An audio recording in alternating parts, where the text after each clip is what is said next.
Assalamualaikum warahmatullahi wabarakatuh. Perkenalkan, nama saya Ismail dengan stambuk A321240057. Dalam video kali ini saya akan memaparkan hasil resume dari mata kuliah pengantar hukum Indonesia, yang dimana pertemuan kedua itu yang berjudul Sejarah Tata Hukum Indonesia. Tujuan instruksional khusus 1. Pengertian sejarah dan sejarah hukum. Sejarah hukum Indonesia yakni pada masa sebelum Belanda datang ke Indonesia, pada masa Belanda di Indonesia, pada masa perjanjian Jepang, pada masa Indonesia merdeka. Pengertian sejarah, proses hidup dan berkembang sejarah suatu bangsa, yaitu suatu kesinambungan antara masa lalu, sekarang, dan masa yang akan datang. Yang kedua, ingatan masa lalu yang terpelihara dalam bentuk tulisan. Selanjutnya, pengertian sejarah hukum.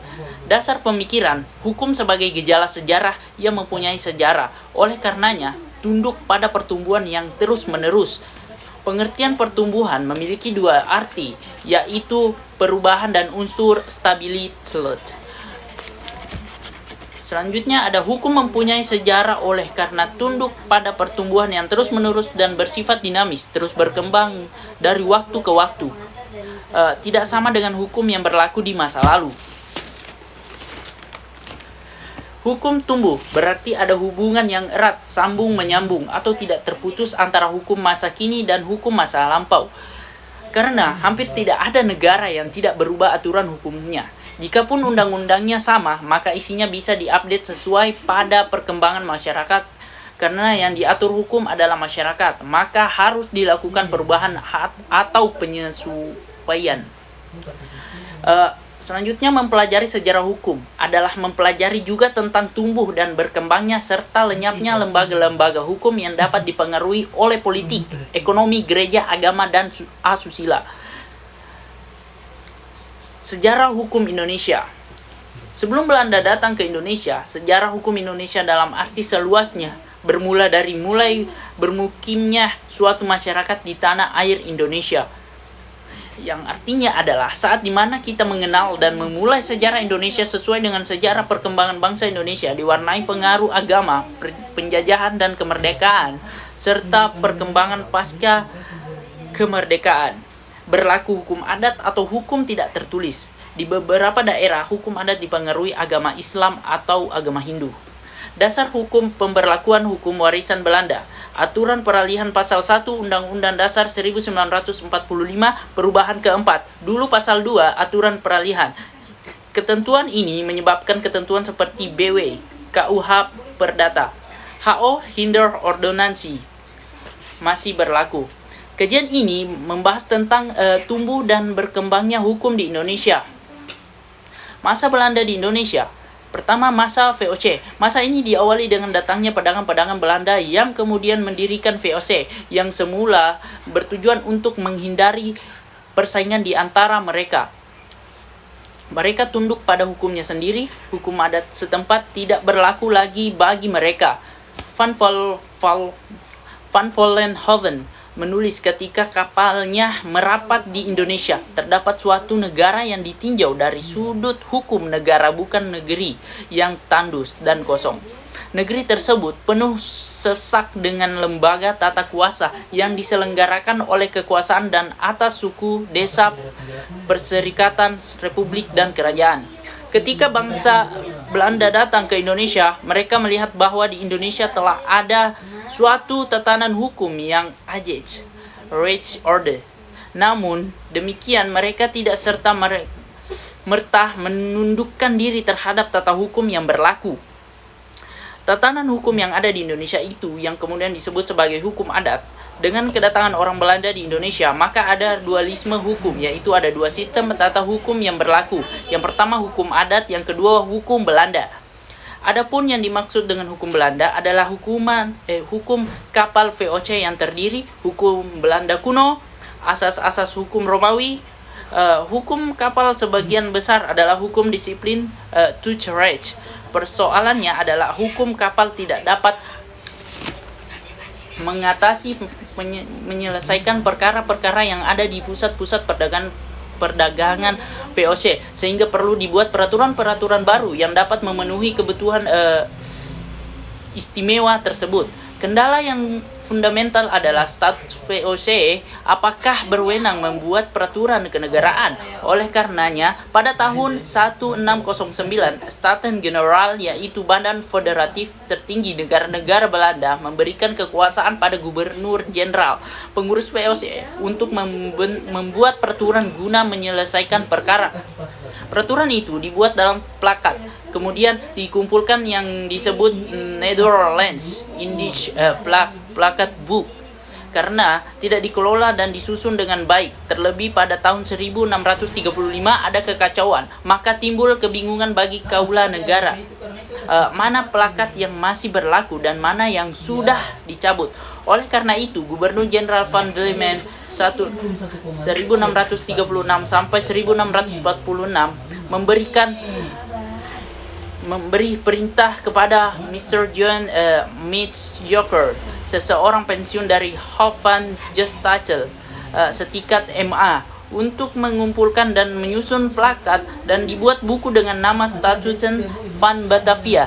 Dengan demikian, hukum yang berlaku untuk wilayah yang dikuasai oleh VOC adalah hukum Statuta, hukum Belanda kuno, asas-asas hukum Romawi. Di samping itu, bagi VOC berlaku keistimewaan sebagai berikut: hak monopoli pelayaran perdagangan, hak menentukan angkatan perang, hak mendirikan banteng, hak mengumumkan perang atau perdamaian, serta mencetak uang. Namun, karena dalam penyelenggaraan usahanya, VOC banyak terjadi korupsi, sehingga akhirnya dibubarkan.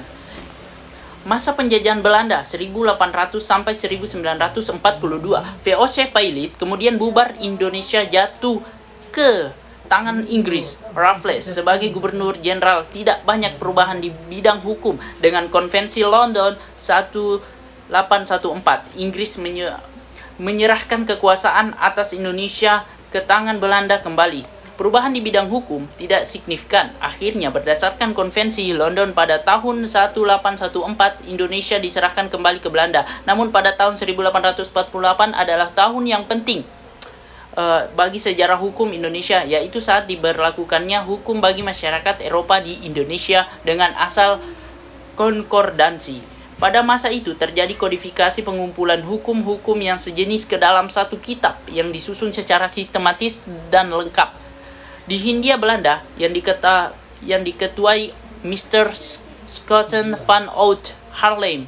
Artinya, kodifikasi hukum yang ada di Indonesia adalah tiruan kodifikasi hukum Belanda yang berlaku di Belanda. Kodifikasi yang berhasil dilakukan antara lain Reclaimment of the Rechtlich Organisatie RO atau peraturan organisasi pengadilan, Algemeen Bepalingen van Wetgeving AB atau ketentuan umum tentang peraturan perundang-undangan, BW Burgerlijke Wetboek atau undang-undang hukum perdata. Tahun 1866 berlaku KUHP bagi orang Eropa.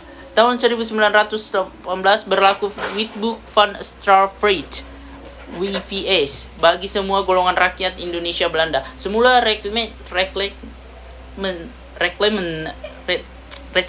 of the Rechtelijk organisasi akan diberlakukan di seluruh Hindia Belanda, tetapi keadaan tidak memungkinkan. Pada tanggal 1 Mei 1848 hanya berlaku bagi daerah Jawa dan Madura. Untuk luar Jawa dan Madura, tiap-tiap kepresidenan diatur sendiri. Kemudian dirubah menjadi peraturan umum yang dimulai berlaku 1 Juli 1927 yang disebut Reclaimment Buitenwesten. Beberapa pasal yang perlu diketahui dari Algemeen Bepalingen AB yang merupakan politik hukum Belanda. Pasal 6 AB, penduduk Indonesia dibeda-bedakan dalam golongan Eropa, bumi putra, dan yang disamakan. Pasal 7 AB yang dipersamakan dengan Eropa, yaitu orang Kristen termasuk orang-orang Indonesia yang agama tersebut. Orang dari manapun asalnya yang tidak termasuk dalam pasal 8 di bawah ini. Pasal 8 AB yang dipersamakan dengan bumi putra, yaitu orang Arab, Tionghoa, dan semua orang yang beragama Islam. Pasal 10 AB, Gubernur Jenderal berwenang jika perlu mengadakan pengecualian terhadap pasal umumnya atau bagi masyarakat Kristen Indonesia.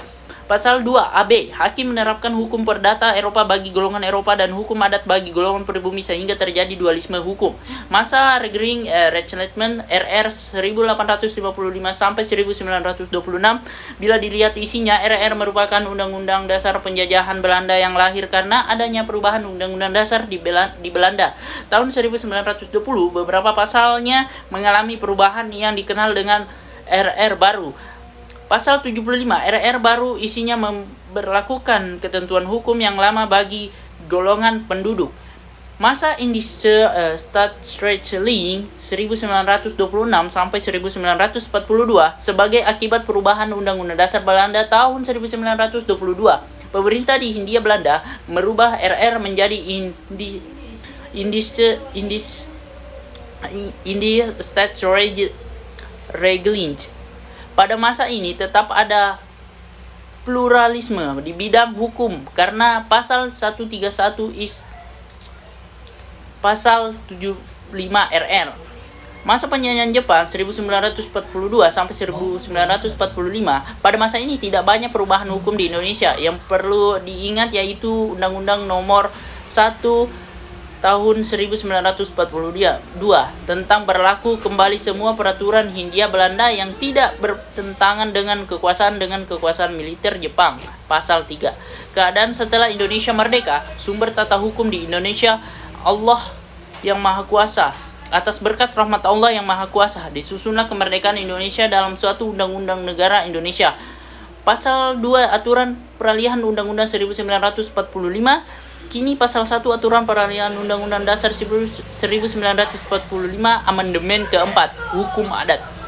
Kekuasaan hukum dengan adanya konsep wawasan Nusantara yang didasari oleh pembukaan Undang-Undang Dasar 1945 yang salah satu pokok pikiran di dalamnya yaitu negara melindungi segenap bangsa dan seluruh tumpah darah Indonesia dengan berdasar atas persatuan dan mewujudkan keadilan sosial bagi seluruh rakyat Indonesia. Saya akhiri, assalamualaikum warahmatullahi wabarakatuh.